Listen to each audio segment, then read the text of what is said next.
Welcome learners. हमने nuclear physics का part start किया था। उसके बाद हम पढ़ते हैं क्या, रेडियो एक्टिव डिके यानी स्टैटिक्स लॉ। इसके लिए क्या होता है, यहाँ पे रेडियो एक्टिव डिके क्या होता है। Wait a minute. तो rate of radioactive decay let say हमारा ये प्रोपोर्शनल किसके होता है, यहाँ पे नंबर ऑफ डिसइंटीग्रेशन के। ठीक है, वेयर एन क्या है, number of the active nuclei, यानी ये यहाँ पे प्रोपोर्शनलिटी हटाएंगे तो यहाँ पे एक कांस्टेंट मिलेगा जिसको कहेंगे हम लोग क्या, लेमडा, लेमडा एन। ठीक है, यहाँ पे लेमडा क्या है, एक डिके कांस्टेंट है of the radio active substance है। तो decay constant is different for the different radio active substance. ये डीके कांस्टेंट हमारा डिफरेंट डिफरेंट रेडियो एक्टिव के लिए, सब्सटेंस के लिए डिफरेंट डिफरेंट होगा, but it does not depend on the amount of the substance and the time. ये हमारे amount of, यहाँ पे amount of substance and time पे ये डिपेंड नहीं करता। और इसकी जो एसआई यूनिट होती है वो क्या होती है, सेकेंड इनवर्स होती है। ओके, यदि lambda one is greater than lambda two है तो उसका क्या मतलब है कि जो फर्स्ट यहाँ पे सब्सटेंस है वो मोर रेडियो एक्टिव है। ठीक है, और लेस स्टेबल है, मोर रेडियोक्टिव यानी लेस स्टेबल है than the second one. Okay, for the case यदि ए हमारा डीके हो रहा है बी में, तो लेट से हमारा ए डीके हो रहा है बी में, तो यहाँ से लेमडा इसके लिए कांस्टेंट आया। इनिशियल में ये क्या था, टी इक्वल टू जीरो पे एन नॉट था, और फाइनली ये क्या हो गया, पूरा डीके हो गया, तो ये जीरो हो गया। ठीक, तो वेट अ मिनट, तो यहाँ से लेट से ए हमारा बी में कन्वर्ट हो रहा है, तो इनिशियल में इसकी क्या थी, एन नॉट। यहाँ पे नंबर ऑफ एक्टिव न्यूक्लियाई कितने थे, 80 इक्वल टू जीरो पे एन नॉट थे।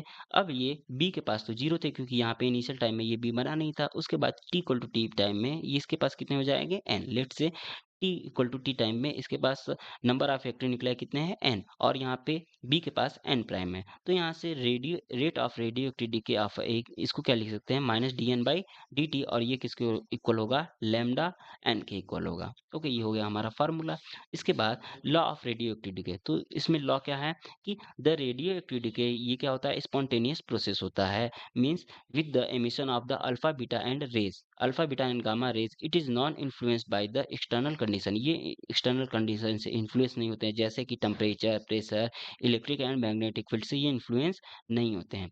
The rate of disintegration is directly proportional to the number of radioactive atom present at a time that which, यहाँ पे rate of DK किसके proportional होता है, number of the nuclei. ठीक है, तो रेट ऑफ डीके हमारा क्या हो जाएगा, rate of decay equal to lambda, ये कांस्टेंट आता है, और multiply by number of the nuclei, यानी डी रेट क्या होता है, D N upon D T, ये प्रोपोर्शनल किसके हो जाएगा, अच्छा ये डीके हो रहा है तो इसलिए ये माइनस होगा। ठीक है, माइनस लेमडा है, ये हो गया हमारा फार्मूला। ओके, यानी डी एन अपॉन, यहाँ से एन को नीचे लाते हैं, D N upon N equal to minus lambda T हो जाएगा। इसको हम कर देते हैं क्या, इंटीग्रेट। यानी इनिशियल कंडीशन में जब टी इक्वल टू जीरो था तो हमारे पार्टिकल के पास क्या थे, number of nuclei N naught थे। अब T equal to T time पे हमारे पार्टिकल के पास रेट से एन न्यूक्लियाई है, तो उसको हम इंटीग्रेट कर देते हैं, यानी यहाँ से क्या मिल जाएगा हमें, L N N by N not equal to minus lambda T मिल जाएगा। ठीक, तो यहाँ से इसका एक्सपोनेंशियल ले लेते हैं, तो N equal to N not E के पावर माइनस लेमडा टी मिल जाएगा, और यहाँ से टी की वैल्यू कितनी मिल जाएगी हमें, 2.303 डिवाइडेड बाई लेमडा, और लॉग 10,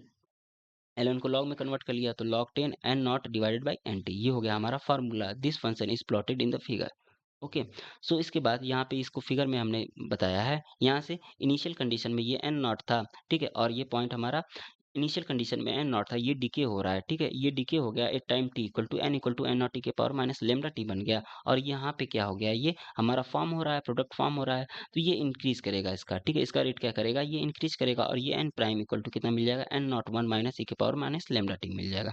तो यहाँ से हाफ लाइफ टाइम बेसिकली क्या होता है कि it is the time during which number of active nuclei reduce to half of its initial value, यानी इनिशियल जब यहाँ पे एक्टिव न्यूक्लियाई क्या होते हैं, half of the initial nuclei के इक्वल हो जाते हैं, तो उस टाइम को हम लोग क्या कहते हैं, यहाँ पे उस टाइम को हम लोग हाफ लाइफ टाइम कहते हैं। ठीक है, तो लेट्स से यहाँ पे यदि टी इक्वल टू जीरो पे नंबर ऑफ एक्टिव न्यूक्लियाई कितने हैं, एन नॉट है, तो T equal to half life time यानी टी एच पे हमारे नंबर ऑफ न्यूक्लियाई कितने बचेंगे, एन नॉट बाई टू बचेंगे। हमें इक्वेशन पता है एन इक्वल टू कितना होता है, एन नॉट टी के पावर माइनस लेमडा टी, तो यहाँ से एन की वैल्यू पुट करते हैं, N not divided by two equal to N not T के पावर माइनस लेमडा टी। ठीक है, तो यहाँ से टी एच की वैल्यू कितनी मिल जाएगी, यहाँ से ये टी एच है। ठीक, तो टी एच की वैल्यू कितनी मिल जाएगी, L log log two divided by lambda L N, और यहाँ पे इसको बेस 10 में कन्वर्ट करते हैं, एल एन टू की वैल्यू कितनी होती है, 0.693 डिवाइडेड बाई लेमडा, यानी अप्रोक्सीमेटली हमारा क्या बन जाएगा, हाफ लाइफ टाइम जो होती है वो 0.7 डिवाइडेड बाई लेमडा, यानी ये इंडिपेंडेंट ऑफ द, यहाँ पे independent of the number of nuclei से ये इंडिपेंडेंट होता है। ठीक है, तो टी एच की वैल्यू 0.7 डिवाइडेड बाई लेमडा हमें मिल गई। तो यहाँ से एवरेज लाइफ टाइम कितनी होती है, मीन या फिर एवरेज लाइफ टाइम। ठीक, तो जो एवरेज लाइफ टाइम होती है वो क्या होती है, sum of the time of existence of all nuclei in the sample divided by initial number of the active nuclei in that sample, यानी 1/लैम्डा। ठीक है, तो यहाँ से टी इक्वल टू 0 पे हमारा नंबर ऑफ एक्टिव न्यूक्लियाई कितना है, एन नॉट है। ठीक है, और T equal to T A time पे ये कितना हो जाएगा हमारा, N equal to N not E के पावर माइनस लैम्डा टी हो जाएगा। तो एन नॉट और ये कितना मिल जाएगा हमें, एन नॉट ई के power -1 equal to N not by E, यानी ये कितना मिल जाएगा हमें 37% ऑफ एन नॉट। ठीक है, तो यहाँ से number of nuclei which has been disintegrated, तो एन प्राइम हमारे जो है वो डिसइंटीग्रेट हुआ, तो एन प्राइम इक्वल टू कितना हो जाएगा, इनिशियल में कितना था एन नॉट और फिर बाद में कितना बचा एन, तो ये N prime equal to N not minus N हो जाएगा। और एन नॉट और एन की वैल्यू कितनी है, 0.37 एन नॉट, यानी number of the disintegration molecules ये कितना हो जाएगा, 63% ऑफ द एन नॉट, यानी कि यहाँ पे प्रेजेंट में कितने बचे हैं, 37% ऑफ द एन नॉट बचे हैं, और डिसइंटीग्रेट टोटल कितना हो जाएगा, 63% ऑफ द एन नॉट। ठीक, तो यहाँ से टी ए की वैल्यू कितनी होती है, 1/लैम्डा होती है, और इसको यदि हाफ लाइफ टाइम के टर्म में लिखे तो T H divided by L N by two, lambda की वैल्यू कितनी होती है, L N two divided by T H, तो टी एच इसका इन्वर्स कर देंगे तो ये हमें मिल जाएगा T H divided by L N two, तो यहाँ से टी एच और एल एन टू की वैल्यू कितनी होती है, 0.693 होती है, इसकी वैल्यू कितनी आ जाएगी, एवरेज एवरेज या फिर मिड लाइफ की वैल्यू कितनी आ जाएगी, 1.44 टीएच। ठीक है, हाफ लाइफ के टर्म में। तो विद दिस ड्यूरेशन टीएच की क्या होता है हमारा, टीएच की वैल्यू 50% ऑफ एन नॉट होता है और 50% रिमेनिंग हमारे एक्टिव न्यूक्लियस बचते हैं। ठीक है, तो यदि हम half life time sorry mid life time की बात करें, ये हाफ लाइफ टाइम के लिए 50-50% होता है। ओके, लेकिन मिड लाइफ टाइम की बात करें तो ये 63% of the N not decay हो जाता है और 37% हमारा क्या होता है, रिमेन्स एक्टिव होता है।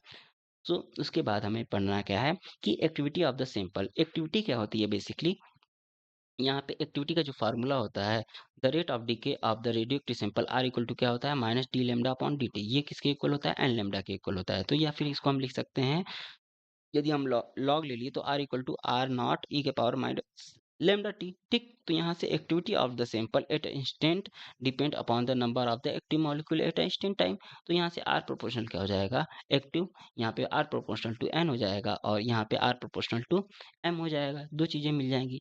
तो यहाँ से आर आल्सो डिक्रीज एक्सपोनेंशियली, हमारा आर भी डिक्रीज करेगा time same as the number of the active nucleus decrease, यानी जैसे जैसे हमारा number of the active nuclei decrease कर रहे हैं वैसे ही भी हमारा आर क्या करेगा, वो भी डिक्रीज करेगा। R is not a constant, R क्या होता है हमारा, कांस्टेंट नहीं होता, विथ एन एम। ठीक है, and time while lambda T H and T A are constant, ये सब सारी चीजें हमारी lambda T H T A ये सारी चीजें कांस्टेंट होती है, लेकिन आर हमारा कांस्टेंट नहीं होता है। तो at T equal to zero, R equal to हमें आर नॉट मिलेगा, at T equal to T H. ठीक है, तो आर इक्वल टू कितना हो जाएगा, R not by two, and T equal to T A पे हमारा आर इक्वल टू कितना मिल जाएगा, हमें आर नॉट बाई ई मिल जाएगा, यानी 0.37 ऑफ आर ई, क्योंकि 1/e की वैल्यू 0.37 होती है। ओके, तो यहाँ से यदि हम बात करें मास की, ठीक है, mass of radioactive sample decreases exponentially, M equal to M not E की पावर माइनस लेमडा टी होता है।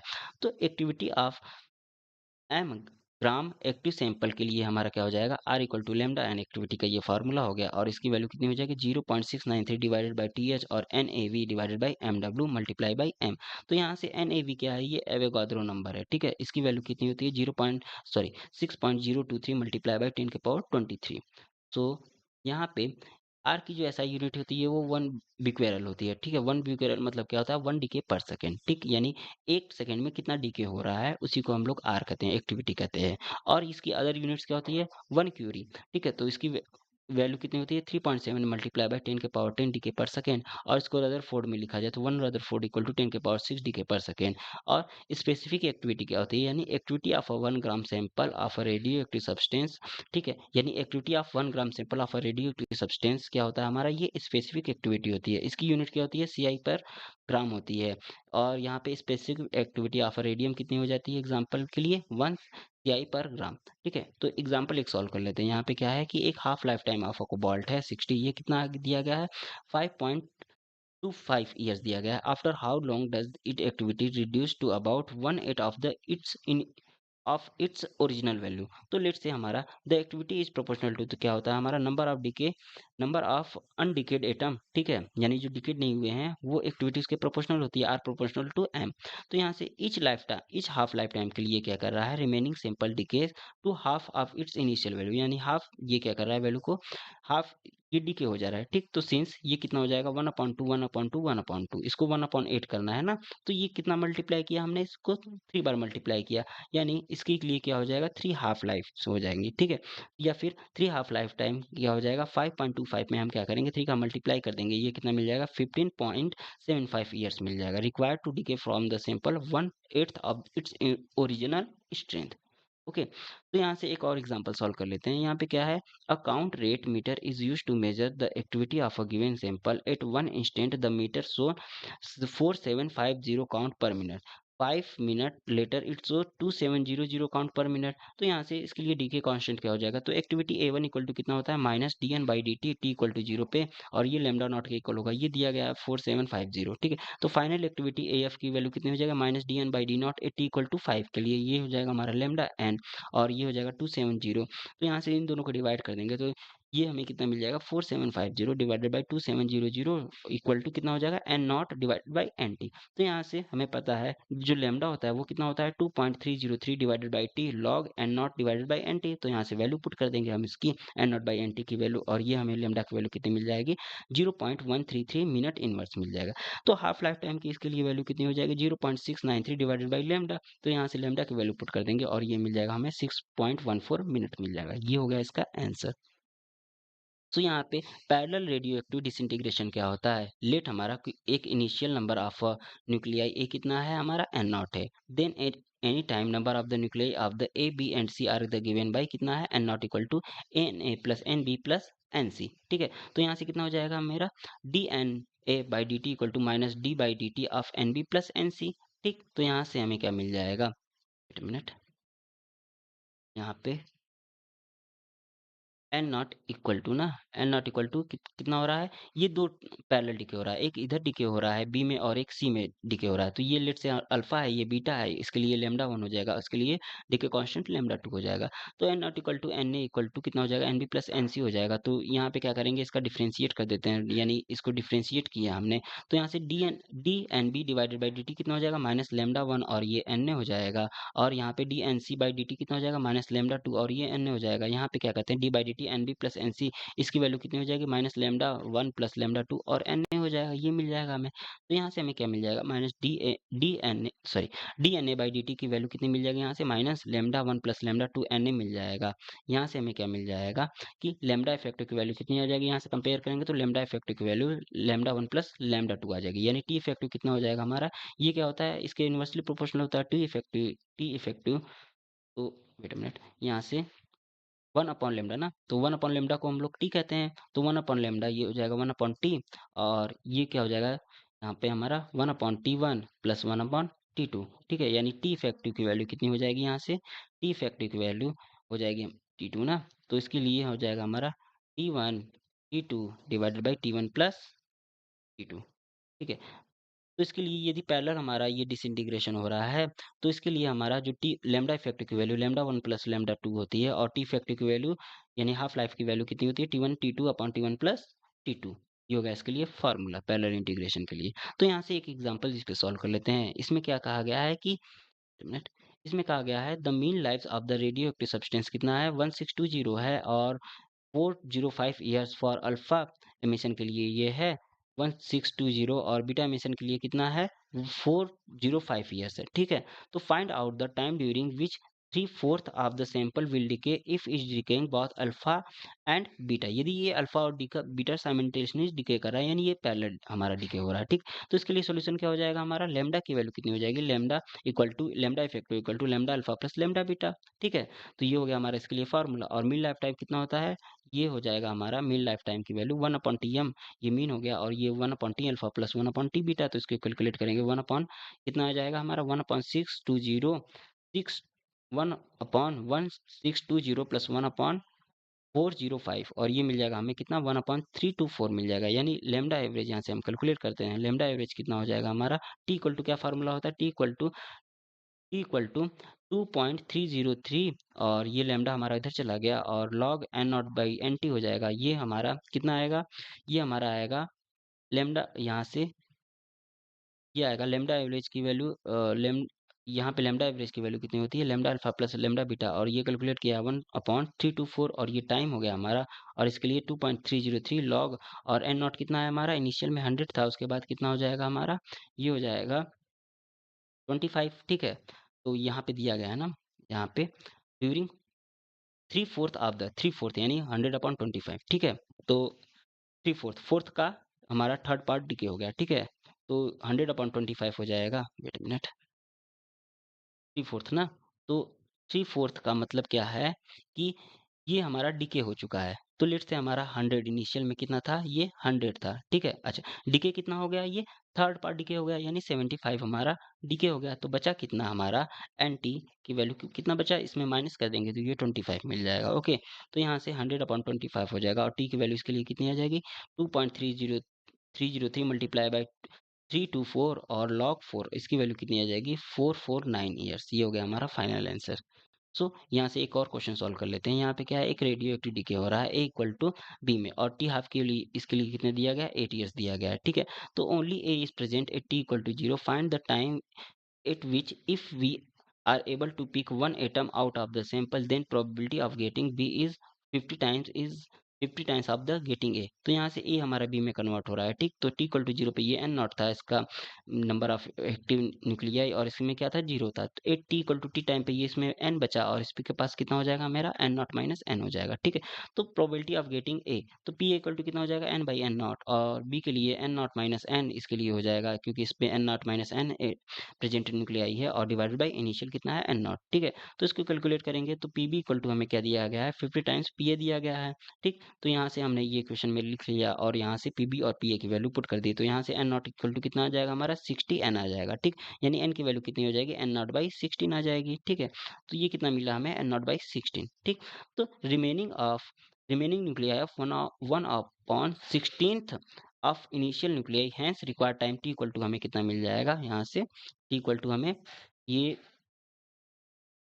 T equal to 4 half life में लगेगा। ठीक है, क्योंकि यहाँ पे ये डिके होगा पहले लेमडा से ये हो जाएगा लेमडा से लेमडा बाई 2। ठीक है, फिर इसके बाद लेमडा बाई 4, फिर इसके बाद लेमडा बाई 8 हो जाएगा और इसके बाद लेमडा बाई 16 मिल जाएगा यानी 1 2 3 4। ये 4 लाइफ टाइम इसके लिए हो जाएगा। ठीक, तो 4 हो जाएगा टी इक्वल टू हमारा हमारा कितना आ गया? 4 हाफ लाइफ आ गया। ठीक, और ये 4 हाफ लाइफ कितना हो जाएगा हमारा? 32 ईयर्स। ठीक है, 4 हाफ लाइफ कितना हो जाएगा हमारा? 32 ईयर्स।